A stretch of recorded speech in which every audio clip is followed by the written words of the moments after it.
Hey gang, I'm going to follow up with a proper review on this knife here. This is the Lionsteel TRE. This is the G10 version. And by G10 version, there is another TRE that is all titanium, so titanium on this side and on this side. And it has the other method of opening, so it has like a thumb stud opening portion here which you can attach, and the flipper is also detachable. That knife runs about twice as much, so you pay about $500 for that in Australia. This is a $250 knife, which I know is still nothing to sniff at. And really, this is why it's taken so long. When something's this expensive, I would like to properly carry and use it before I really go too far into saying whether it's good or bad or worth the cost especially. So I'm just going to go old-fashioned wins and fails on this one. So really, I guess the category this would fall into is a pure everyday carry knife in terms of size, in terms of weight, in terms of just general usability. So crank that one open. It's a flipper knife, as you can see. Let's do some size comparisons first. So let's compare it to the Spyderco Delica, which is always a pretty wise thing to do, as Delica is about, ideal for an everyday carry style knife. And then underneath we'll put the Spyderco Endura. So as you can see, the Endura is quite large and sort of even bends around a bit more compared. So you got a 3-inch blade here, a 3.5-inch blade here, and a 3-inch blade here.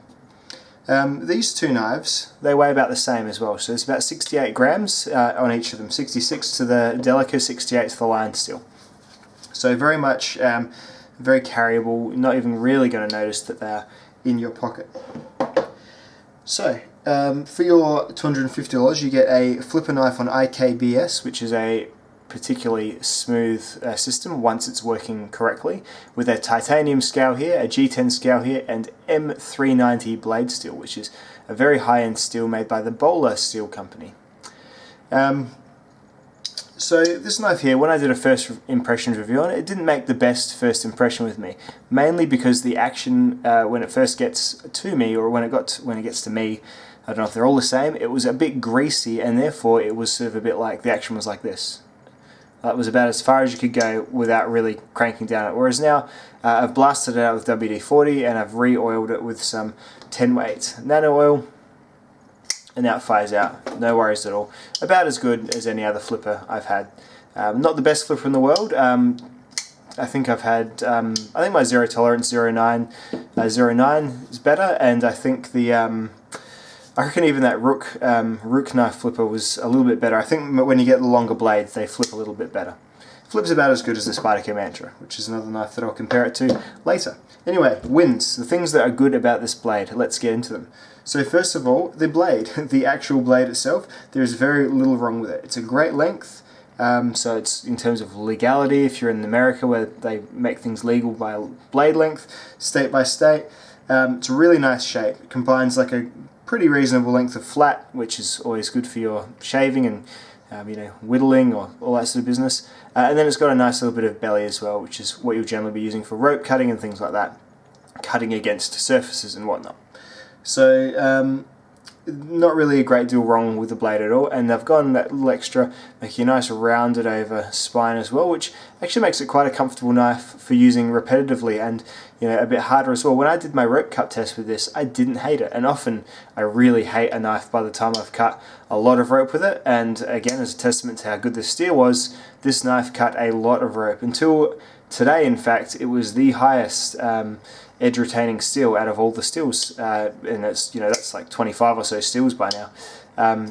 Really good, good mechanics and good handling for a knife that's really generally supposed to just be everyday carry, used for a few cuts here and there. So a bit more on the steel. I'd say M390 overall is possibly the best cutlery steel going at the moment.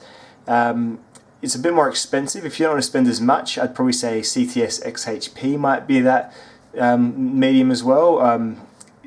Might be that sort of slightly lower but still really high performing steel, in that it is stainless and it holds a good edge. I like the non-stainless steels a lot. Like, I like the ZDP, which it's technically stainless, but it tarnishes like crazy because there's so much carbon in it. So I like these sorts of steels a lot, and I like the non-stainless. I like the M4 as well. M4 is good too. You need to take care of it. It clouds up pretty quickly.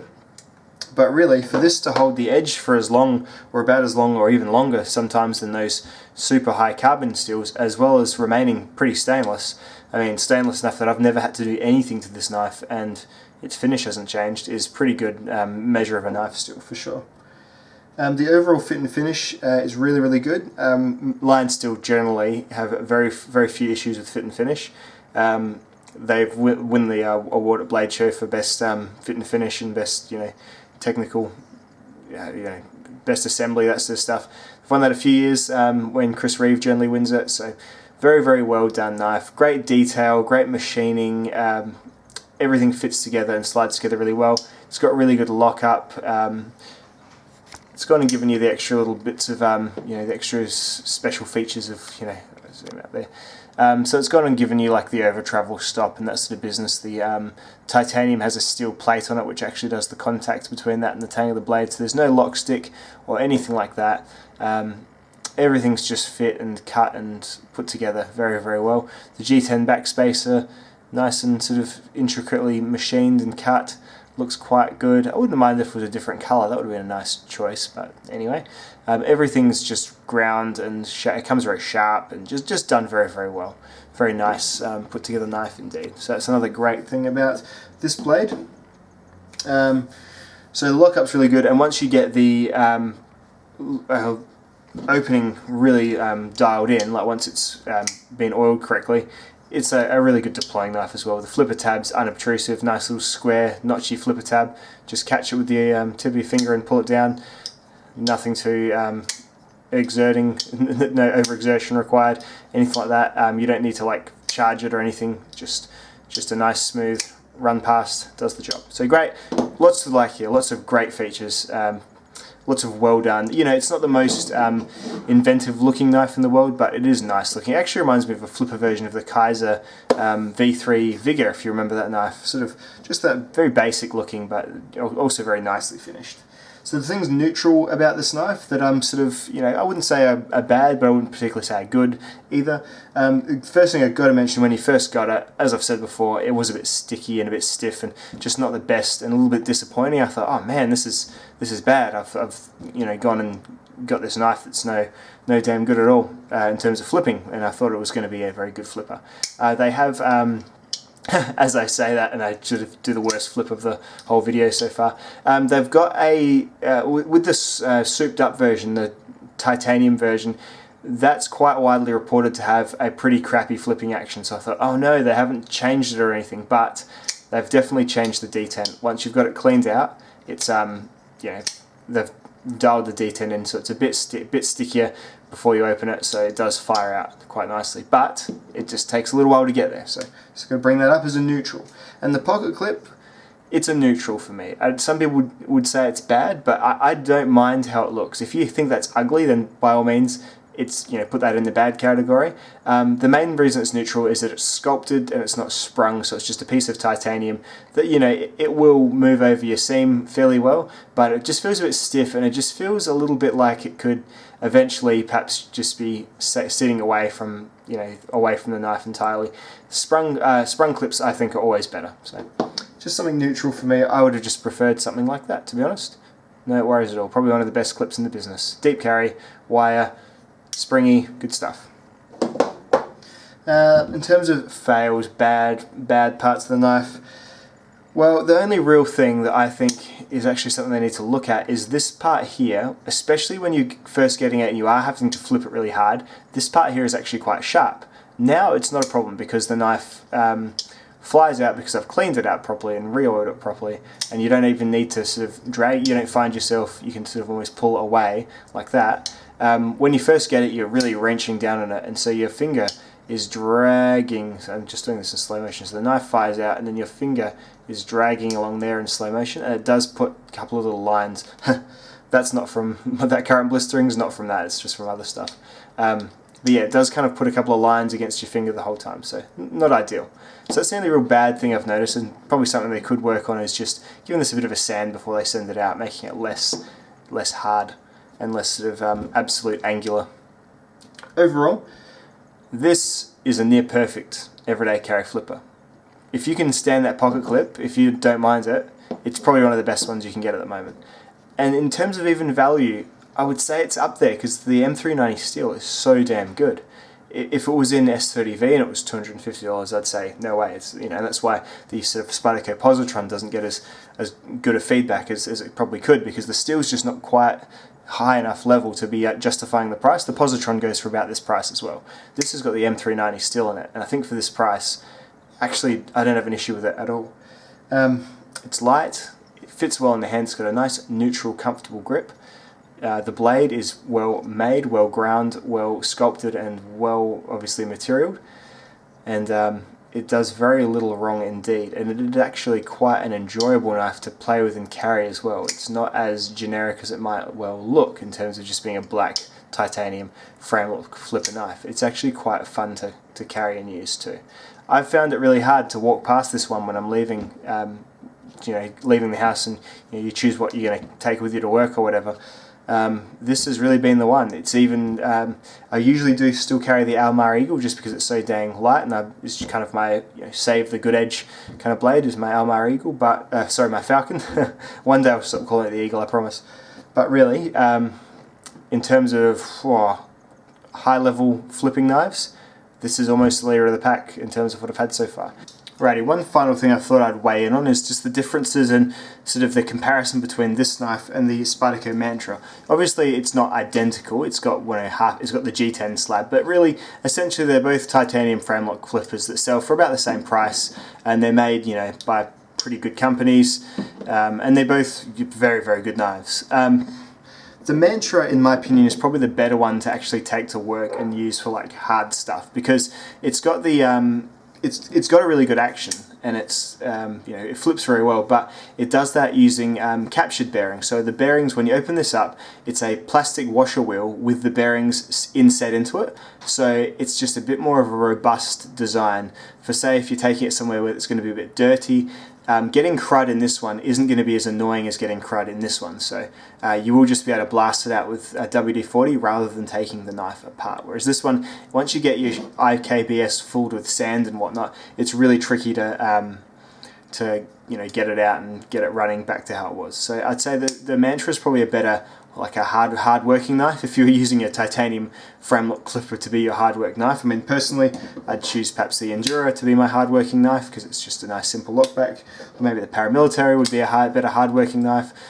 All sorts. Or maybe just even your basic Delica to be your sort of hard work knife. But if you want to use one, if you want to have a reason to get both, I guess you could say, well, I'll use the Mantra. I'll take the Mantra to work, and the tough M4 steel is less likely to chip out, and it's probably a bit more strong for torquing, and if I accidentally twist and swivel and all that sort of stuff, hit some wire. The M4 will probably manage that a little bit better. It's sort of got that tough tool steel quality to it.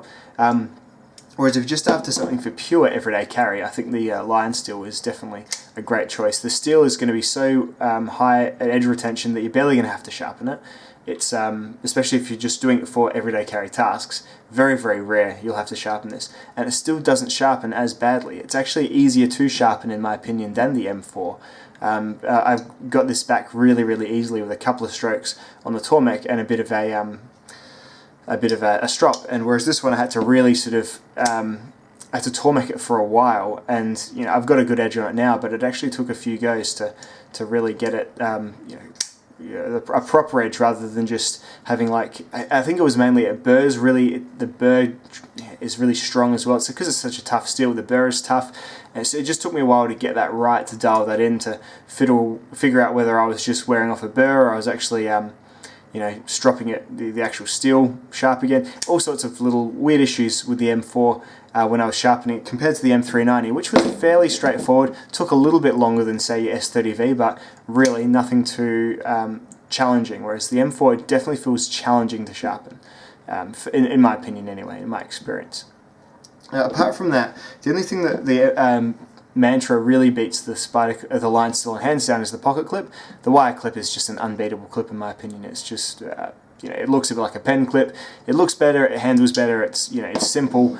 Titanium clips, I guess they look cool if you like that look. There's more design prowess, I guess, put into them, but really it's yeah, not as effective in terms of just being a pocket piece as this one. But this one is a fair bit lighter than this one. This one, the Mantra, let's have a look. So this one, remember, it's 68 grams. The Mantra is 85 grams, so it's about 20 grams heavier. I don't know, do you care about that? It's like half a box of nerds in your pocket. Who cares? I don't care particularly. The Lionsteel is just a bit of a slimmer package. The Flipper is a little bit less of a pocket packer than the Mantra as well. They both flip about as well as each other now that the Lionsteel's dialed in. So yeah, really not too much in terms of one's horrible and one's not, because it's not the case at all. But I think I actually prefer carrying the Lionsteel in an everyday sense. But if I was taking something to go to work with, I'd probably take the Mantra, if you get what I'm saying. That is about all I really felt like I needed to cover on the Lionsteel TRE. It's an excellent knife, and it is worth, I think, the $250 that you pay for it. You know, especially if you're a collector and you're going to have a few that you use, I think you'll really enjoy having this in your collection. Or if you're just after one really good knife to carry every day, and so you barely have to sharpen it because the steel is really good, it's lightweight, really, really nice knife, great for that as well. Who's it not good for? I don't know, people with larger hands. It just fits in mine. I've got large hands. If you've got extra large hands, it's probably a bit small for you. But then, you know, the 2.5 ounce or the mid 60 grams EDC knives are probably all going to be a bit small for you, unless it's like a Delica with its sort of exaggerated handle. So anyway, thoughts on that knife? Pretty much all positive. I hope it's been of some use to you. If you are thinking of purchasing this one, I would recommend it, and I hope if you do that you enjoy it very much. Alright dudes, I'll see you in the next video. Bye now.